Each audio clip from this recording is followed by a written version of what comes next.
Congratulations, Arts and Sciences Class of 2020, and welcome to your first commencement ceremony. Though this one is virtual and we look forward to the opportunity to come together in person next year, I am so glad we're able to take time this day as planned to honor and recognize your significant accomplishments over your time at Washington University.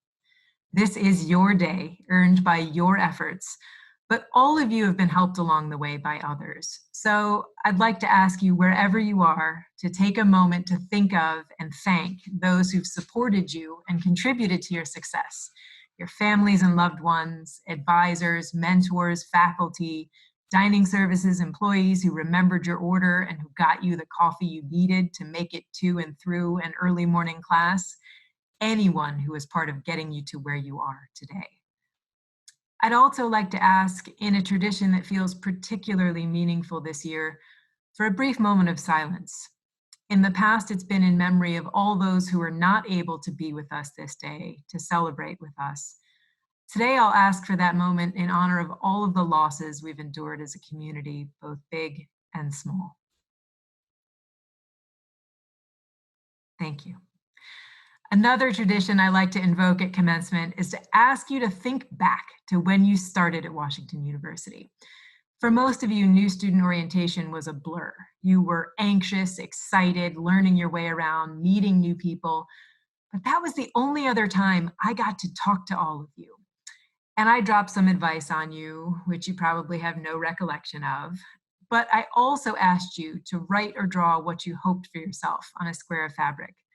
And you can see these all on our virtual recognition ceremony website. So I encourage you to see if you can find yours. You'll also see your peers' goals, some of which, given recent circumstances, I feel certain were achieved. Overcoming obstacles, growing beyond what you can imagine, getting outside your comfort zones, adventure. And there's at least one, I'm afraid, that's not going to happen. Whoever wanted to compete in the Tokyo 2020 Olympics, I hope it's 2021.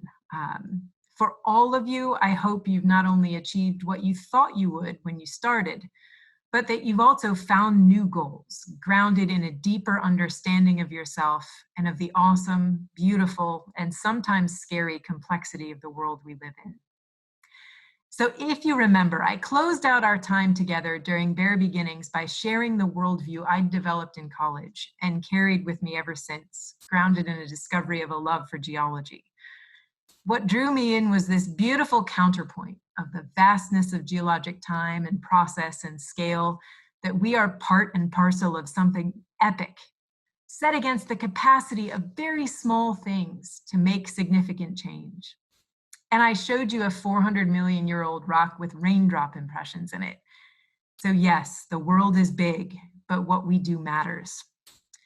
Now, the last few months have been a little more meteorite impact than raindrop impression, but Earth's history tells us that major disruptions are followed by renewal. New species, new landscapes, new opportunities that could not have existed previously.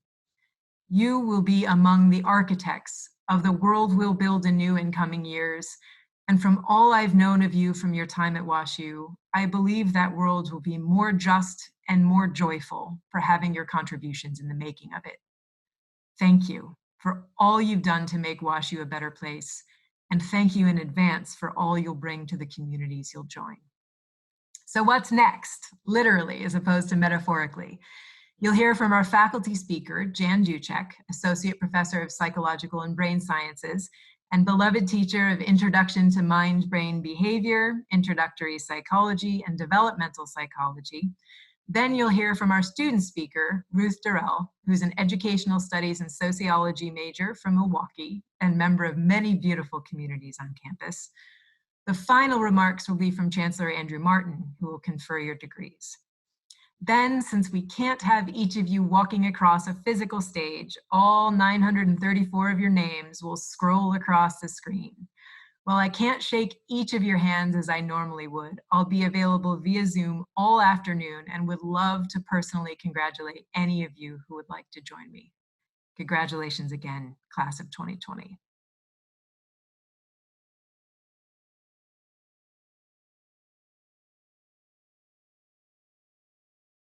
Hello, graduates.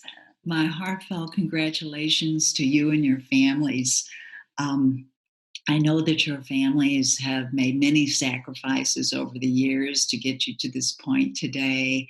And I know how very hard you've worked to reach this milestone. I hope that you can truly feel a tremendous sense of accomplishment despite the bitter disappointment of having to end your career at Washington University under these challenging circumstances. I am truly sorry about that. As I've told some of you, don't feel guilty about being disappointed.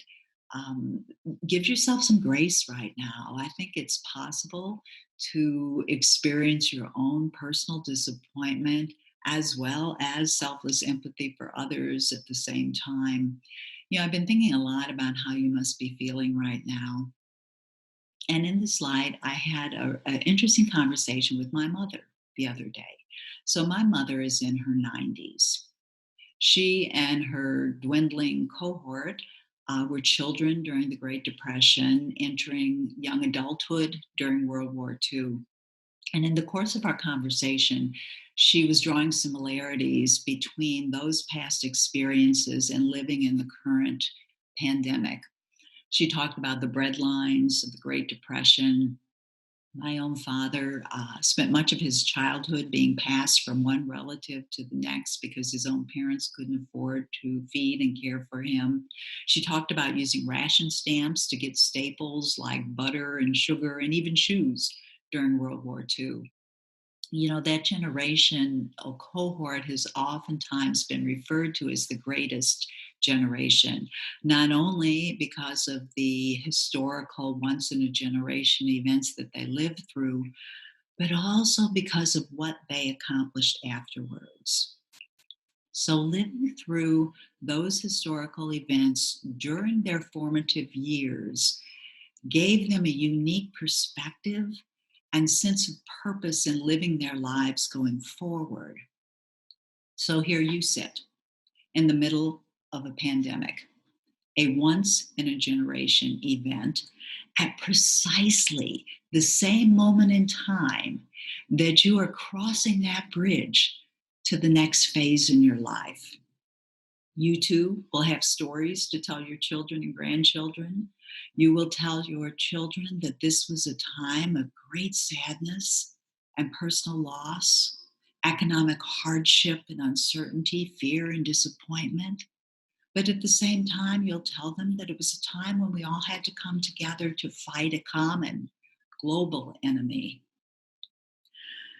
We had to set aside our own individual rights to honor our duty and responsibility to others. Our heroes were healthcare workers, bus drivers, scientists, grocery store workers, first responders, delivery workers, all of the people who went to work every day to keep our lives safer and easier. You know, just like my mom's generation, you have been given a once in a lifetime opportunity. Now, is this an opportunity you would have chosen? Of course not. Nonetheless, this is your reality. The COVID-19 pandemic will forever be part of your personal story. There's all sorts of inspirational quotes about how going through difficult times makes us stronger. That which does not kill us makes us stronger. I'm not going to tell you that because I'm not sure that that's true. 2.5 years ago, we unexpectedly lost our 28-year-old son. I am not a stronger person for that experience, but I can tell you I am a different person. So, my question to you now is what will you take from this experience? How will you let this experience propel you forward, both as an individual and as the generation of next leaders? How will you lead? How will you govern? How will you grapple with income disparity and health disparity? How will you protect the environment? How will you build businesses, educate future generations, practice medicine, conduct your science? As an older citizen of this world, I'm looking forward to seeing what you can accomplish. I'm looking forward to seeing how you're going to lead. I'm looking forward to seeing how you're going to let your light shine. Because I am pretty certain that we are looking at the next greatest generation in all of you. So stop, close your eyes right now, savor this moment, practice gratitude, and take this time to celebrate your glorious achievement of graduation with your loved ones. But when this is over, just remember that you still have a lot of work to do. So in the meantime, stay safe, stay healthy, stay strong. Bless you all, and congratulations, dear graduates.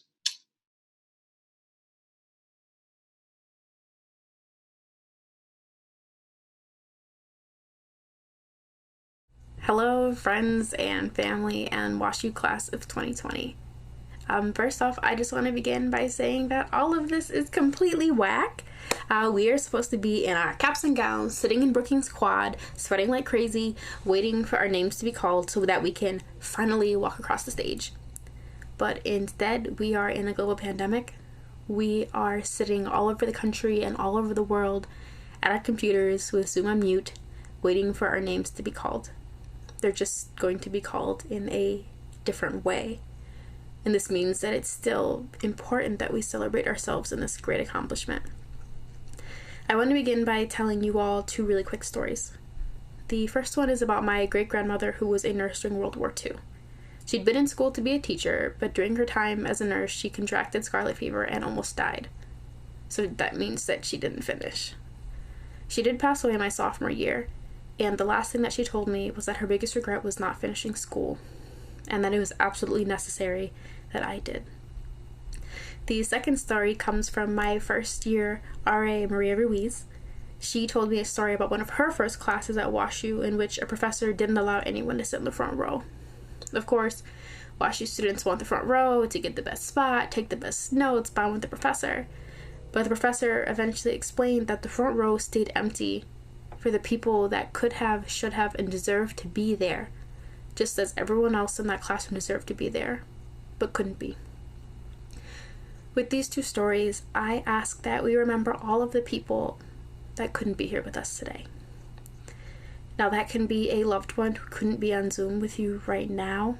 That could be a friend literally on the other side of the world, or that could be a person that passed away and just isn't here with you today. I want you to know that no matter where these people are, that they all love you and that they are all absolutely rejoicing in this accomplishment. It's also important that we remember all of the people that should have and deserved to be at WashU but couldn't be in the graduating seats with us. Graduating from WashU is a beautiful opportunity and gift, but it is also an immense responsibility. As graduates of this university, it is our responsibility to be good and to good by others and to advocate for others. I want to acknowledge that WashU is really, really hard. WashU is really, really hard. It is probably the hardest thing that I have done. I know it's the hardest thing that a lot of you all have done, and it makes your highs really high and your lows really low, and everything else in between is just a little bit crazy. But despite all of this craziness and all of the crazy things we've had to do to get here to this point, to be in this spot in these seats, it took other people supporting us to get here. We stand on the shoulders of the people who have come before us. So right now, I ask that you think of the people that helped you to get here. Now that can be a parent, a friend, a professor, a neighbor, a high school teacher, or guidance counselor. Hold these people in your hearts with all of the love that you can possibly give. And I ask that once this is over, that you contact these people and you tell them how they have contributed to your success and to this moment, and how they have contributed to us being the shoulders for the people that come after us to stand on. I want to give a really big shout out to my low-income community, to my immigrant and child of immigrant community, to my undocumented community. We did it. We did it, and we are here, and no one can ever take this away from us. Know that this accomplishment, that what we've done right now is what everyone has done before us, and that we are doing it to make it possible for everyone in the future. If you choose to have children, know that your children's lives will always be better than the one that you have right now. If you choose not to have children, know that the lives of your nieces, your nephews, your cousins, that the generations in the future, that they have been positively impacted by the work you have done and the sacrifices you have made to be here today at this moment. And no one can ever take this away from us. And so I say congratulations. Congratulations to the whole class of 2020. Unfortunately, Zoom is a tangible reminder that we have lost a lot in the last couple months, and that we're not necessarily leaving WashU in the way that we wanted.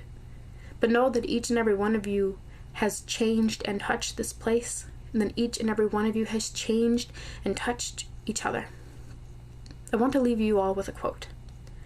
Remember that a person's name is to that person the sweetest and most important sound in any language. Dale Carnegie. We might not be walking across the stage as we wanted, but our names are still being called. I ask that the people who are with you right now, that they say your name again and again and again as you walk across your imaginary stage from the computer to the kitchen to the bathroom back to your computer. If you're by yourself, I ask that you say your name out loud so that you hear it and you walk across your own stage. There is so much power in your name and in this accomplishment. This is something that can't be taken away from you. Use it well. Congratulations, WashU class of 2020.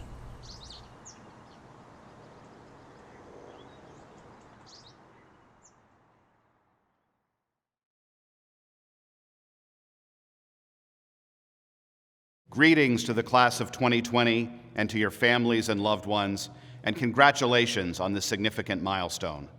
To the class of 2020, please know that this virtual event is not meant to replace your graduation. I can promise you that we are working on plans for a proper in-person celebration sometime in the future. But for now, let me offer some thoughts. First, a big shout out and thanks to those parents and guardians who have supported our students. You should feel immensely proud of all your child has accomplished, and we are extremely grateful for your partnership in their success. Second, a significant thanks goes to our faculty and staff across the university, those who helped move us quickly to remote instruction, those who helped pack belongings, those who sent notes with support, encouragement, and resources to our students, those who have been here all along to cultivate their success from the time they set foot on campus until now. We owe you a debt of gratitude, and I'm reminded, especially in moments like these, that it is people like you who make this place so special and distinctive. Thank you. And now to the class of 2020. I want to start with a story. This is a story about a woman named Alice Imasu. Alice is originally from a small village in Uganda known for its lack of resources and basic human rights, including access to proper health care, prevention, and education. But that didn't stop Alice from pursuing her dream to enact change. Her passion for women's rights and public health began at the young age of 18, when she discovered that several of her friends had died from obstetric fistula. While this particular condition was devastating her home village of Bululu and others around it, instead of letting these challenges overcome her, she used it as fuel to launch interventions. In 1999, Alice founded the Association for the Rehabilitation and Reorientation of Women for Development in order to promote awareness and treat the condition, yet she continued to come up against obstacles in her home country. As a result, Alice chose to pursue her master's degree here at Washington University's Brown School. Armed with a degree, philanthropic contributions, and an ambitious dream, last year, Alice spearheaded the construction of the Specialized Women's Hospital in Soroti, Eastern Region, Uganda, one of the first of its kind in the country. This is a profound story about overcoming adversity, and not just overcoming adversity, but using that adversity to fuel passion, drive, and overwhelming success. Many of you have already faced adversity in your life. Some of you are, as of today, the first in your family to graduate from college. Some of you come from households near or below the poverty line. Some of you struggle with disabilities or mental health concerns. Some of you have faced injury or physical ailment. Some of you have overcome the loss of a parent or loved one. This semester, you faced yet another collective obstacle, a spring semester that abruptly moved online, immense feelings of displacement, and the loss of a physical community of people who have helped you thrive and flourish up until this point. This one collective obstacle has also led to other individual obstacles. Some of you have lost your jobs, or your parents have lost their jobs. Some of you needed to find a place to live. Some of you were worried about your own health, as well as the health and safety of your loved ones. Some of you have had summer and fall plans put on hold, and all of you have experienced some kind of loss in physical isolation. Indeed, we are all grieving in some form or another. These anxieties and disappointments are real, and they are valid. In addition, they are obstacles you have worked hard and quickly to overcome, some that you are still overcoming as we speak. Every year during commencement, the Chancellor gives a charge to the class. In keeping with that tradition, my charge to you today is that you find ways to live in the present moment, to not let uncertainty overcome your thoughts, and to find ways to use these moments of adversity to learn and grow, to find new ways of coping, new ways of doing, and new ways of relating to one another and the world around you, to become more empathetic and compassionate, to fuel your passions and turn dreams into realities. I hope that you can look back on this spring semester and be proud of the ways you channeled adversity for the betterment of yourself and the betterment of humanity. In fact, this is what we have been preparing you to do all along as students of Washington University. You, of all people, know it hasn't been an easy journey. You've faced adversity that has taught you to get back up and keep going. The tests and papers you struggled with, the hard conversations you had with friends and classmates, the time you didn't make the team or made second chair or understudy, the time you didn't receive the scholarship you applied for, the time you got sick in the middle of midterms, the time you faced consequences because of your decisions. All of these experiences and more prepared you for this semester. And guess what? You made it through these moments of adversity in order to graduate today. That in and of itself is a significant achievement, and I'm confident you'll make it through this current season of life and come out of it with even greater character, integrity, wisdom, and resolve. Alice's story of adversity has already been written in stone. While there are many similar stories written about others who have come before, you better believe that this historic moment is also being written in stone. And when we write your stories as alumni of Washington University, what will they say about you, the class of 2020? Right now, you are working to write your story, and someday, I hope the headlines read something like these. Washington University alumnus discovers breakthrough treatment for cancer. Washington University alumna leads nonprofit to address racial disparities in St. Louis. Washington University alumnus overturns historic case of injustice in their own community. These are merely headlines. It's the words underneath those headlines that will share the stories about each of you, members of the class of 2020, and individuals who overcame obstacles in order to succeed in life, the particular obstacle of our current situation being just one of many.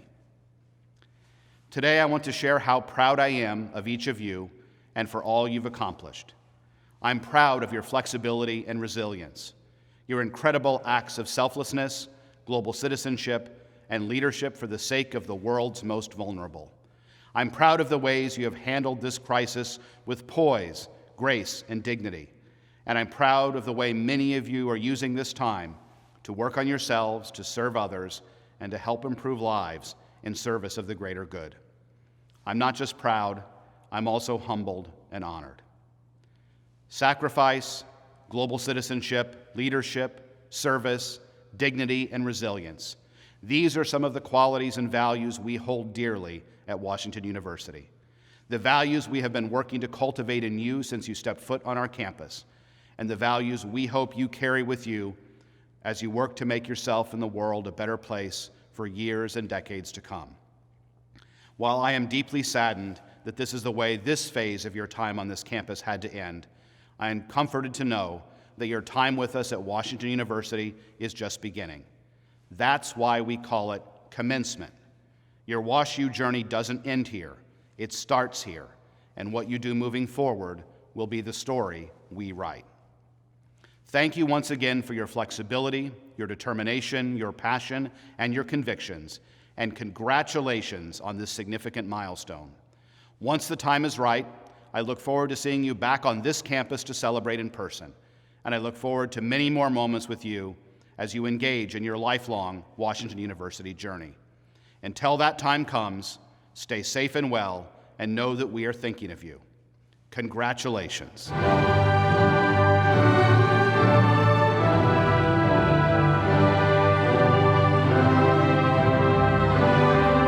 Will all the candidates who have completed the requirements for the bachelor's degree please rise? By virtue of the authority delegated to me on behalf of Washington University, I hereby confer upon each of you your bachelor's degree with all its attendant rights, privileges, and obligations. The graduates will please be seated.